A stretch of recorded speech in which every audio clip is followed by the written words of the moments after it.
풀무원이 드디어 진 터널을 빠져나오는 걸까요?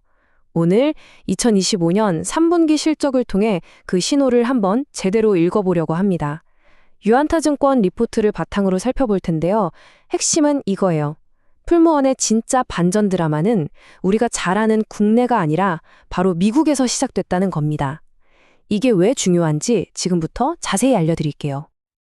자, 그래서 오늘의 핵심 질문입니다. 풀무원의 진짜 턴어라운드, 도대체 어디서 시작되는 걸까요?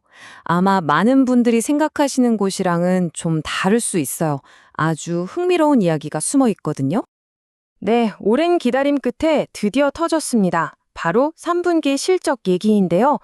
그야말로 어닝 서프라이즈였어요. 시장의 예상을 아주 가뿐하게 뛰어넘는 정말 눈부신 성과를 보여줬습니다.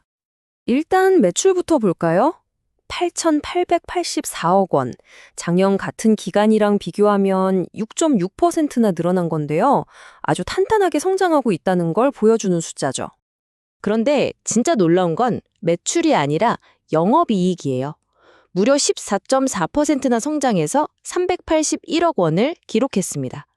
이건 그냥 시장 예상치를 넘어선 수준이 아니고요. 단순히 물건만 많이 판 게 아니라 장사를 정말 잘해서 이익을 제대로 남겼다는 아주 강력한 신호라고 볼 수 있습니다. 하지만 여러분, 이 숫자보다 더 중요한 게 있습니다. 바로 이 엄청난 실적 개선이 과연 어디에서 왔냐는 거죠. 이 질문에 대한 답이 오늘 이야기의 가장 핵심적인 부분입니다.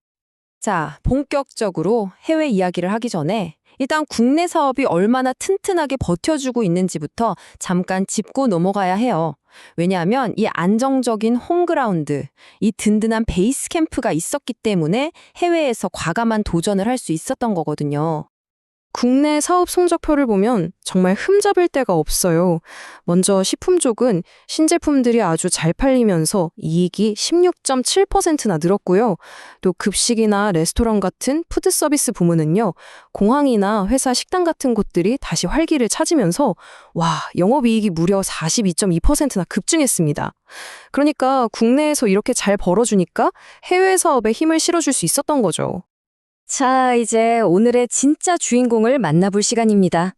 바로 미국인데요. 아시는 분들은 아시겠지만 이 미국 법인 정말 오랫동안 풀무원의 아픈 손가락이었잖아요.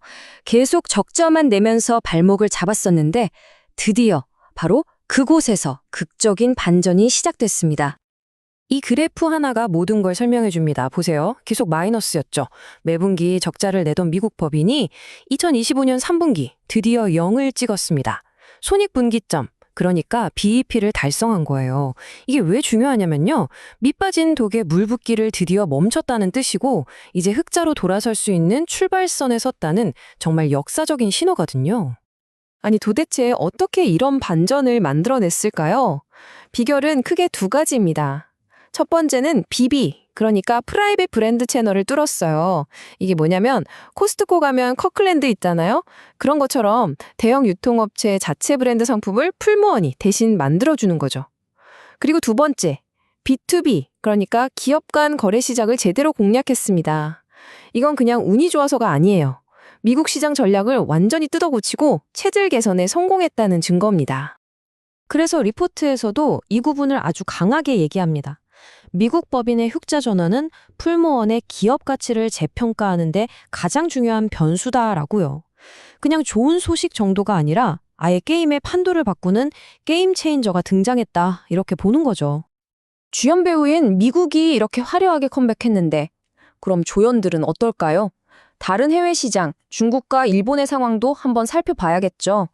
이들까지 봐야 풀무원의 글로벌 전략이라는 큰 그림이 제대로 보입니다. 중국과 일본은 역할이 좀 달라요. 중국은 지금 아주 뜨겁습니다. 특히 냉동 김밥이 회원제 마트 같은 곳에서 대박을 치면서 성장을 이끄는 강력한 엔진 역할을 하고 있고요. 반면에 일본은 지금은 좀 조용해요.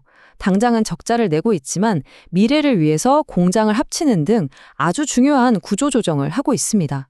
지금은 힘들어도 나중을 위해 몸을 가볍고 단단하게 만드는 과정이라고 보시면 돼요. 자, 지금까지의 상황을 정리해 봤는데요. 그럼 앞으로는 어떨까요? 이 좋은 흐름이 계속 이어질지, 우리가 앞으로 뭘 눈여겨봐야 할지 핵심 포인트들을 짚어보겠습니다.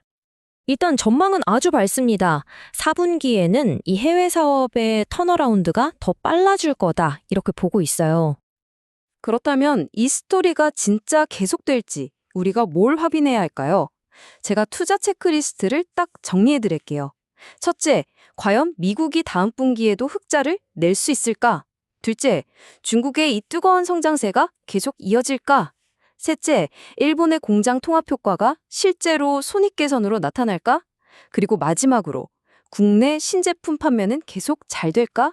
이 네 가지를 계속 지켜보시면 됩니다. 물론 좋은 얘기만 할 수는 없죠.